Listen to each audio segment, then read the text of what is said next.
ये तो पता था कि एक स्पेशल दिन है, वैसे भी संडे का दिन स्पेशल होता है, छुट्टी के अलावा 1000th आईपीएल गेम देखने का अवसर मिलेगा। लेकिन जब दो मुकाबले हों और इतने कड़े मुकाबले कि 200 रन होने के बाद भी ये नहीं पता कि कौन सी टीम जीतेगी, नेल बाइटिंग स्टफ, सब कुछ देखने को मिला। और क्यों नहीं, टूर्नामेंट इतना बढ़िया है ना। चलिए सब बात करते हैं, जिसने देखा जिसने नहीं देखा हम आपको सब बताएंगे यहाँ डिफरेंट स्ट्रोक्स पे।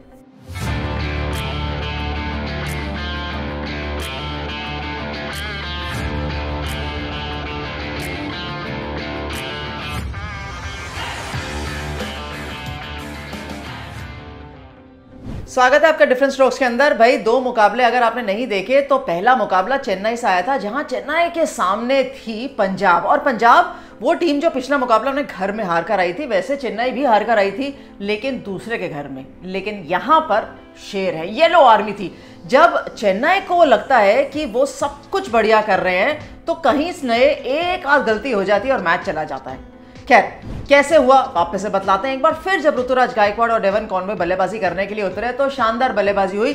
अनडाउटेडली ऐसा कोई मौका नहीं था जहां लग रहा था 200 से कम रन बनेंगे, और बने भी नहीं। अंतिम गेंद पर जाके बने थे, 200 रन बोर्ड पे डाले थे। एक बार फिर ऋतुराज गायकवाड़, डेवन कॉनवे ने रन किए। इनफैक्ट एक के बाद एक बल्लेबाज जो थे ना वो सिर्फ लेफ्ट हैंडर आ रहे थे।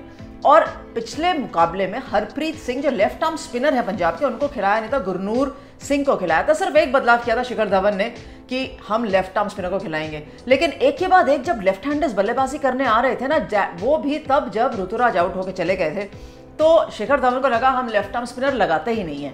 बिना उनको एक भी ओवर दिए उन्होंने गेंदबाजी कराई और सामने से चेन्नई के बल्लेबाजों ने कहा चलते रहिए चलते रहिए।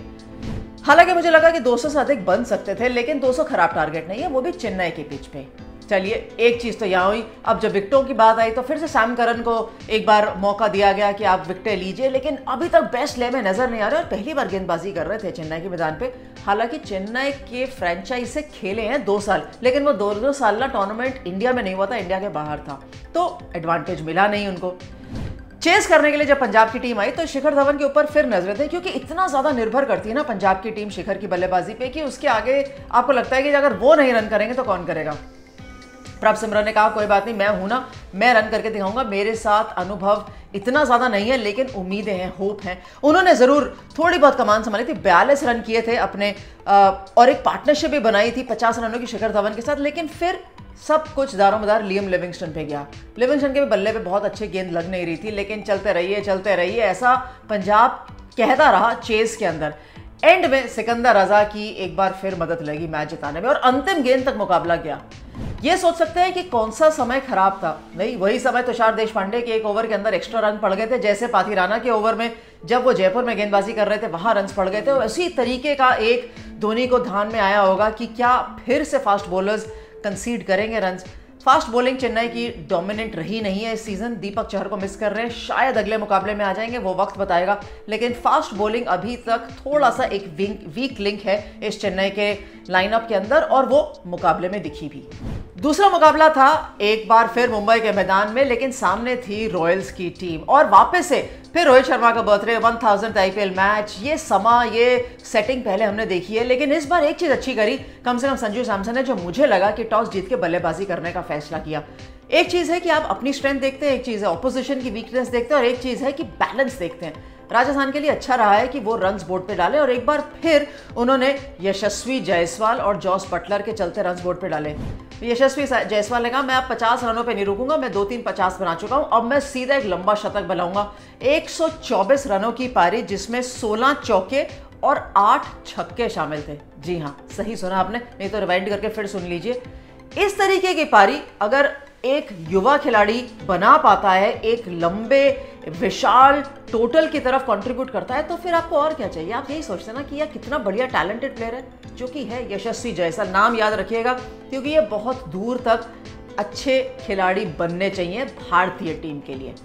खैर जब टोटल बोर्ड पे डाला 212 रन रॉयल्स ने अपने टीम के लगा के रखे थे बोर्ड पर, तो कहीं से मुझे ऐसा लगा कि इतने रन काफी होने चाहिए, ऐसा लगा था 212 रन। लेकिन क्योंकि मुंबई में चेज हो सकते हैं ये टोटल, तो आप एंड तक जब तक मुकाबला खत्म नहीं होता काउंट आउट मत करिए ऑपोजिशन को। हालांकि मुझे फिर भी लगा कि पीयूष चावला ने ज्यादा अच्छी गेंदबाजी करी, लेकिन बाकी सब गेंदबाजी ओके पैचेस में थी।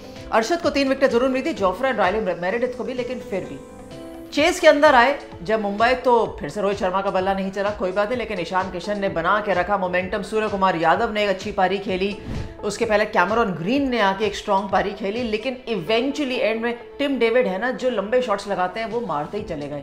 आखिरी ओवर डिबेटेबल था कि क्या जेसन होल्डर के पास ही जाना चाहिए था या कुलदीप सेन के पास जा सकते थे, बट अगर मैं भी होती ना कप्तान तो होल्डर की तरफ ही जाती, क्योंकि अनुभव है उनके पास एंड के ओवर्स में गेंदबाजी करने का। ड्यू, मुश्किल स्थिति, छोटा ग्राउंड, वो सब कुछ कॉमन है, लेकिन कुलदीप सेन एक और फास्ट बॉलर थे, लेकिन उनको एक ओवर के अंदर ज्यादा रन पड़ गए थे, 20 या 21, तो इसलिए आई एम प्रीटी श्योर कि सैमसन उनकी तरफ नहीं गए होंगे और स्पिनर्स की तरफ कहाँ जाते। फाइनली 3 ही गेंदें लगी टिम डेविड को ग्राउंड के बाहर गेंदें मारने के लिए, 17 रन चाहिए थे, 18 उन्होंने बनाए और फाइनली एक और मुंबई के लिए अपने घर में जीत बहुत जरूरी थी। पिछली बार पंजाब ने तंग किया था, हर्षदीप सिंह ने विकेटें तोड़ी थी 2 बारी, लेकिन यहां पर जीत हासिल करी, तो बर्थडे बॉय रोहित शर्मा खुश होंगे और होना भी चाहिए। आप बर्थडे के दिन हारना कौन चाहता है, वैसे भी नहीं चाहता, लेकिन बर्थडे के दिन बिल्कुल भी नहीं। मुबारक हो रोहित शर्मा और मुंबई। लेकिन आने क्या वाला है, आने वाला है वही 2 टीमें जिनका पिछली बारी मुकाबला लखनऊ और बैंगलोर की बात कर रही हूं मैं, वो दोनों फिर से एक बार आमने सामने होंगे। पिछली बारी मुकाबला बैंगलोर के घर में था, जहां याद करिए आवेश खान ने हेलमेट फेंक के सेलिब्रेट किया था, अंतिम ओवर के अंदर खेल गया था और जो थी लखनऊ की टीम जीती थी। खैर अब अंतिम ओवर, अंतिम गेंद तक तो बड़ा कॉमन बात हो गई है कि मैच जाते ही है इस टूर्नामेंट के, इतना बढ़िया है, लेकिन देखने को क्या मिल सकता है, क्या लखनऊ उसी तरीके से खेलेगा, क्योंकि ये लखनऊ के घर में मुकाबला है और अभी तक जो एक कन्विक्शन, स्ट्रॉन्ग परफॉर्मेंस लखनऊ के अपने घर में देखने को मिलनी चाहिए अभी तक दिखी नहीं है। अभी भी वो ढूंढ रहे हैं कि कौन सी पिच, ब्लैक सॉइल वाली पिच या रेड सॉइल वाली पिच, कौन सी पिच ज्यादा बेटर है जो उनको सूट करती है, ऑपोजिशन को छोड़िए उनको कौन सी सूट करती है, तो अभी तक वो तय हुआ नहीं है।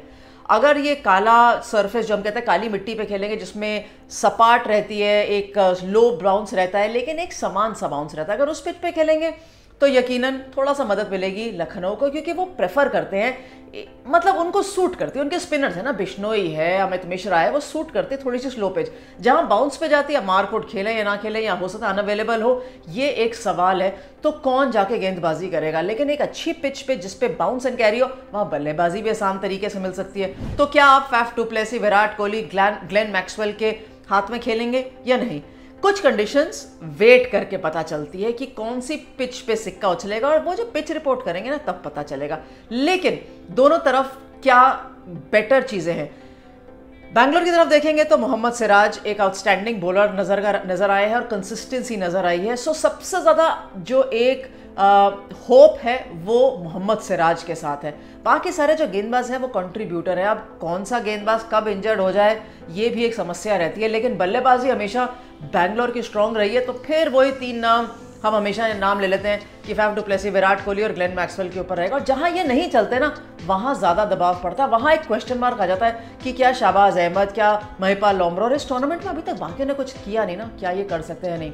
दूसरी तरफ लखनऊ ऐसा लगता है कि बहुत ही स्ट्रांग टीम है, और खासतौर पर जब उन्होंने पिछला मुकाबला पंजाब के विरुद्ध मोहाली में खेला था, कायल मेज याद करिए क्या शानदार नॉक खेला था, Stoinis, Nicholas Pooran, KL Rahul खुद सब बढ़िया बल्लेबाजी करते हुए निकल के गए थे और वो एक अच्छा टोटल बनाया था, इतना ज़्यादा 250 से ऊपर। तो उसी तरीके के परफॉर्मेंस एक्सपेक्ट करेगी। अगर तो ये ब्लैक सॉइल पे पिच पे मैच होगा तो स्लो लो टर्नर होगा, जहां मुझे लगता है फिर अमित मिश्रा का एक रोल बहुत बढ़िया आता है। काउंट आउट मत करिए, हमने पीयूष चावला को देखा है एक्सपीरियंस इस्तेमाल करते हुए, स्किल तो है ही, वैसे ही स्किल अमित मिश्रा के पास है, तो काउंट आउट मत करिए। कहीं ना कहीं इनका एक फैक्टर बहुत मेजर रहेगा इस मुकाबले में भी। जैसे ही सिक्का उछलेगा और जो रन्स बोर्ड पे डालेगा वो फैसला नहीं करेगा, स्पिनर फैसला करेंगे मुकाबले का। कौन सी टीम ज्यादा बेहतर गेंदबाजी करती है वो फैसला करेंगे कि लखनऊ या बैंगलोर कौन सी टीम जीतेगी। आप भी फैसला कर सकते हैं और बता सकते हैं कि आपको क्या लगता है कौन सी टीम ज्यादा डोमिनेट कर सकती है, क्यों, है ना?